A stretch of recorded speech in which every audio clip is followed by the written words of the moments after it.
तैयारी है शहर में कि बूथ लूटे जाएंगे। बूथ लूटने की तैयारी आप ये कह रहे हैं? बीजेपी के लोगों ने पिछले चुनाव में भी बूथ लूटा थे, तब भी बुरा हारे थे।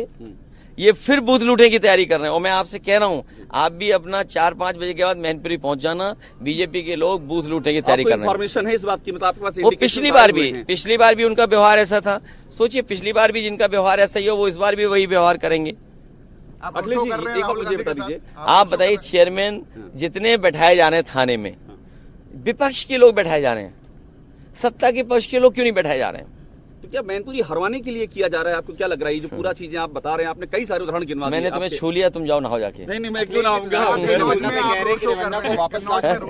नहीं, रोड शो नहीं कर रहे हैं, हम लोग एक कार्यक्रम कर रहे हैं। अच्छा, अखिलेश जी रेवन्ना पे कह रहे हैं कि वापस लाके उनको कड़ी से कड़ी सजा रेवन्ना को दी जाएगी। मैं कह रहा हूँ कि उन बुनियादी मुद्दों से मत हटिए। आज बेरोजगारी का सवाल है, नौकरी का सवाल है, और जो विश्व गुरु या विकसित भारत का सपना दिखा रहे हैं, पर कैपिटा इनकम क्या है? किसान का गेहूं खरीदा क्यों नहीं जा रहा सरकार की तरफ से? मुनाफा किसको पहुंचाना चाहते हैं? ये सवाल हैं। हम और आप ध्यान न हटाएं। ध्यान हटाने के लिए उन पर समय समय पे बहुत सारे अभिनव हैं उनके पास, जो इस्तेमाल करते रहते हैं। अयोध्या में बात हुई है, अयोध्या में जो पीएम ने रोड शो किया है अखिलेश जी, ये धरती माँ है, धरती माँ है। आसमान क्या है मुझे नहीं पता। नदी हमारी माँ है, गंगा माँ है, यमुना माँ।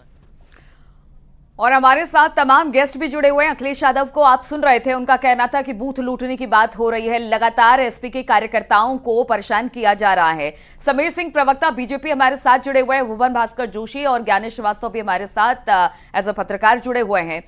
समीर सिंह जी, जिस तरह से अभी अखिलेश यादव को हम सुन रहे थे, उन्होंने कहा कि देखिए, हताश है बीजेपी और इसलिए इस तरह के काम कर रही है, बूथ लूटने की बात कर रही है। एसपी लगातार आरोप लगा रही है कि कुछ जगहों पर मारपीट हुई है, धक्का मुक्की हुई है। और अभी हम आदित्य यादव को भी सुन रहे थे, उनका कहना था कि हम यहां पर बैठे इसलिए हैं क्योंकि यहां पर बहुत सारी दिक्कत है।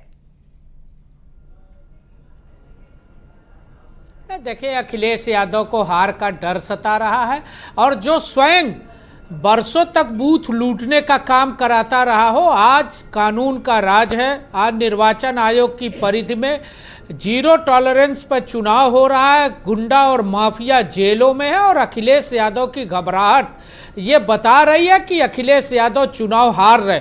मैं पूछना चाहता हूं समाजवादी पार्टी के प्रवक्ता से कि जहां अखिलेश यादव कन्नौज से चुनाव लड़ रहे हैं, वही जगह है जहां नीरज तिवारी नाम के एक भाजपा के कार्यकर्ता का गला काट लिया गया, और गला कटी हुई शरीर मतदान के बाद उसके गांव के बाहर मिली थी। उसका जवाब अखिलेश यादव को देना चाहिए। अगर अखिलेश यादव भारतीय जनता पार्टी की सरकार पर आरोप लगा रहे हैं, अखिलेश यादव को बताना चाहिए कि वो कौन सा बूथ नंबर है जहां लूटने की योजना बन रही है।